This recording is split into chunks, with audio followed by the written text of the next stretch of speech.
Assalamu alaikum, sunana Yasir Sani. Ku kasance da gidan Yasgam TV a YouTube channel. A yau za mu muku tutorial akan yadda za ku gyara WhatsApp ɗinku ya fita daga cikin hacking. To shi duk WhatsApp akwai yadda za ka fidda shi ya fita daga cikin hacking, ka kare WhatsApp ɗinka mutane ba za su inka ma hacking ba, ko kwa mutane ba za su inka hawa ma WhatsApp ba. Sakamakon yanzu mutane ana yi layuka, sai ka ga layinka wani ka kira shi ya ɗauka, wani kuma sai in ka kiranka ka ga wani yana ɗaga nambar ka. To akwai inda za ka kare in ka buɗe social media network ko ka buɗe WhatsApp ko Facebook, akwai inda za ka sa mai tsaro yadda babu wanda zai iya amfani da WhatsApp ɗinka sai kai kaɗai. To yanzu ne za mu yi tutorial akan yadda za ka gyara WhatsApp ɗinka, ka fidda shi daga cikin wannan abubuwan, ka kare shi daga cikin hackers. Kuma akwai muhimman application, wannan akwai muhimman abubuwa guda uku wanda za mu kawo muku ɓangaren WhatsApp. Ku kasance da gidan Yasgam TV. Duk wanda bai mana subscribe ba ya mana subscribe a YouTube channel Yasgam Yasgam TV. Na gode. Yanzu za mu shiga kai tsaye aiki. Assalamu alaikum, sunana Yasir Sani. Ku kasance da gidan Yasgam TV. Da Allah duk wanda bai mana subscribe ba channel din mu ya mana subscribe. Yanzu za mu shiga kai tsaye aikin. Na farko, abinda WhatsApp zaka iya yi a WhatsApp, zaka iya kare WhatsApp ɗinka daga cikin daga cikin hacking. To yanzu kai tsaye za mu shiga yanda zaka shiga kai tsaye yanda zaka kare WhatsApp ɗinka daga cikin hacking. Bari mu dawo baya. Mu ɗauka wannan shine WhatsApp ɗinmu, gashi nan WhatsApp wannan na sa hoton Barcelona. To mu shiga, kun ga dai wannan WhatsApp ne. To ya za mu kare shi daga cikin mutane, kar masu hacking ya shiga kar ya yi hacking, ko mutum ya mana hacking ba zai yi mana hacking ba. Ta ya za mu kare shi? To na farko, in za ka kare WhatsApp ɗinka daga cikin hacking, na farko kawai za ka shiga, akwai inda aka ɗugugunan nan guda uku na WhatsApp, da ka danna su to ya kawo maka nan akwai setting a cikin WhatsApp. To da ka danna setting ɗin nan zai kawo ka cikin account ɗinka, da inda za ka canza hoto, da chatting, da notification, da date and wannan storage. To sai ka shiga cikin account ɗin. To in ka shiga cikin account ɗin, to gashi nan ya kawo ka previous security, 2-step verification, changing number da sauransu, delete request account import. To gashi nan abinda zaka shiga kawai na uku, zaka shiga 2-step verification. To kaga nan ne zai baka damar da zaka kare WhatsApp ɗinka ya ki fada a cikin hacking. Gashi nan an sa adding security invert to step verification which request pin. To nan zaka iya sa pin ɗinka, ko dai wani ya ɗauki WhatsApp ɗinka ba zai iya amfani da shi ba in ba tare da pin ɗin ba, ko ka canza WhatsApp ta nan ne zaka iya, ko ka canza WhatsApp akwai fina-finan pin ɗin da suke turowa guda 6. To ko kai ba za su turo ma ba, pin ɗin da ka sa a nan shi za su yi amfani da shi can wajen canza WhatsApp ɗin da kai, ko ka canza waya. Kuma ko mutum, ka san akwai mutanen da za su iya yin amfani da layi biyu, za su inka amfani da layi biyu. Wani zaka inka jin ko abokinka ko dan uwanka ya kiraye ka, to in bayan ya kiraye ka dinnan zai ji nambar ka fa wani ke daga, to ka sani layin nan naka mutum biyu suke amfani da shi, ba mutum ɗaya ba. To ta yaya ne za ka kare, in ka buɗe social media, ta yaya ne za ka kare layinka daga cikin daga wannan abubuwa? To hanya ta farko wadda za ka kare, za ka shiga nan ne. In ka shiga a nan za ka sami zaɓi code ɗinka guda 6 wanda za ka sa.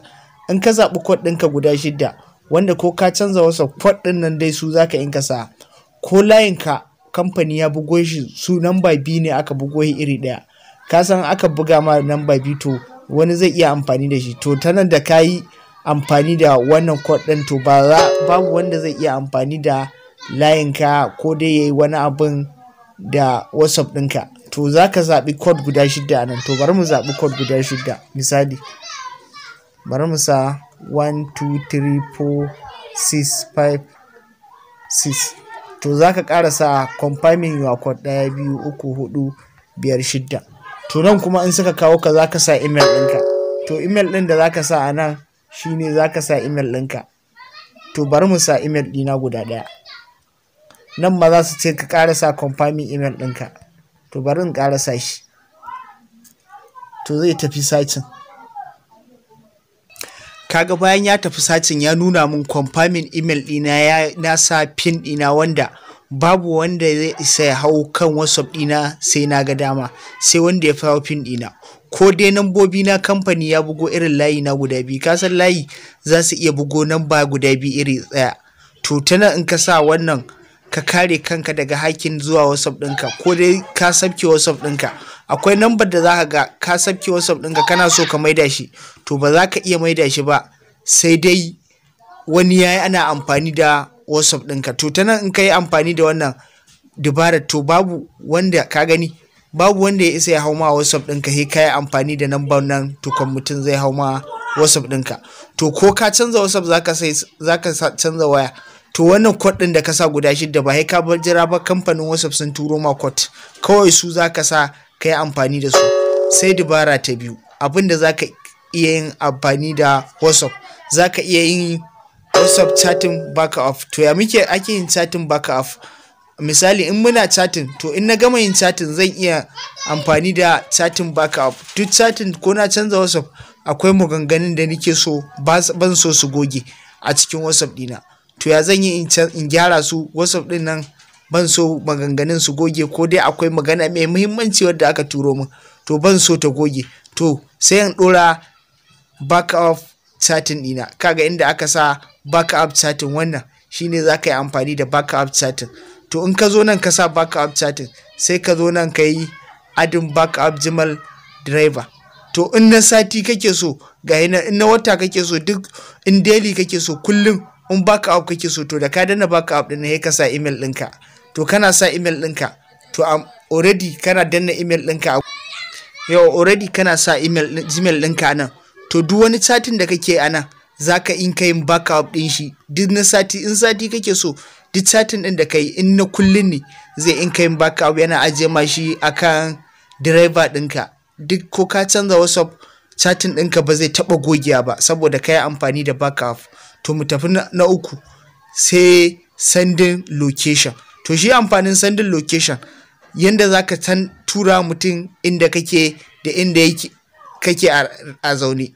Ko mutum kamar misali in mutum kana nan Abuja ko kana Katsina, to ya zai ya same ka in ya taho a mota? Kawai za ka tura mai inda kake direct, in ya taho ba sai ya yi ta tambaya ba, ko bai san bagun za ka tura mai sending location ɗin inda kake. To bari mu nuna muku yadda ake sending location. In ka shiga kan chatting ɗin mutum haka, in za ka tura mai sending location, ga wasu abubuwa nan guda, wannan abubuwa gun tafin, ga wani abu nan da ka shiga nan, to gashi nan inda za ka senda mai sending location, gashi nan sharing location, kawai gashi sending wa location, kana danna gashi nan na tura mai. To a nan ne za ka tura mai duk inda kake, map kawai direct zai bi map ɗin inda kake ya zo ya same ka, ba sai ya sha wahalar tambaya ba ta sending location ɗin nan. To bari mu koma baya. In kana so kai ko abokinka ya gane wannan security ɗin, za ka iya canza na hacking ɗin nan. To ita ya za ka yi ka canza? Inda ka shiga ɗin nan dai, nan za ka koma ka canza. Ka shiga kan account, ka shiga two-step verification, ga inda aka sa disable. To in ka danna disable ɗin nan ka cire shi. In ka danna kuma canjin pin, ka canza pin ɗinka, canjin pin ɗin nan guda 6 da aka ce ka canza. To sai kuma canjin email, in kana so ka canza email ɗinka, saboda wannan abin yana da amfani. Da Allah duk wanda bai mana subscribe ba a channel ɗinmu na Yasgam TV ya mana subscribe. Mun gode.